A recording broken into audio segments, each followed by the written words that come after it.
आदिवासी समाजाचे लग्न कोण लावणार? आदिवासी समाजाचे लगीन कोण लावणार?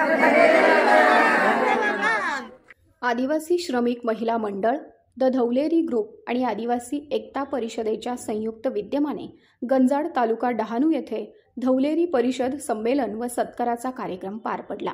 या संमेलनामध्ये पालघर जिल्ह्यातील विविध तालुक्यातून 90 पेक्षा जास्त धवलेरी महिला सहभागी झाल्या होत्या। यावेळी धवलेरी महिलांना त्यांनी आतापर्यंत धवलेरी परंपरा टिकवून ठेवल्याच्या बहुमूल्य कार्याबद्दल मानपत्र आणि भेटवस्तू देऊन गौरवण्यात आलं। त्याचबरोबर धवलेरी परंपरा जोपासली जावी याकरिता सर्व धवलेरी आणि उपस्थित समाज बांधवांनी एक ठराव पारित केला।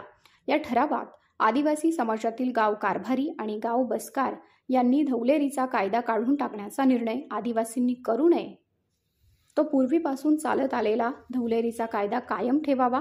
आदिवासी समाजात लग्न लावताना पारंपरिक पद्धतीने धवलेरी महिलांकडून लग्न लावले जावे, कारण धवलेरी परंपरा संपली तर धवलेरी जवळ असलेले हजारो वर्षांचे मौखिक ज्ञान नष्ट होईल। त्याचबरोबर आदिवासींची वैशिष्ट्यपूर्ण संस्कृती संपून जाईल।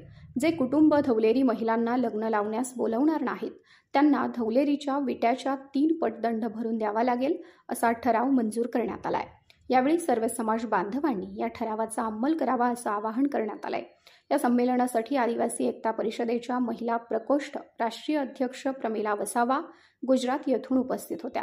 आदिवासी श्रमिक महिला मंडळ अध्यक्ष व आदिवासी एकता परिषद केंद्रीय अध्यक्ष मंडळ सदस्य कीर्ती वरठा, आदिवासी एकता परिषद राज्य सचिव तथा केंद्रीय कार्यालय संचालक डॉक्टर सुनील परहाड, माजी जिल्हा संमेलन अध्यक्ष उमेश ढाक, जिल्हा सहसचिव प्रदीप ढाक, डहाणू तालुका खजिनदार चंदन ढाक तसेच इतर शेकडो समाज बांधव आणि कार्यकर्ते या कार्यक्रमाला उपस्थित होते।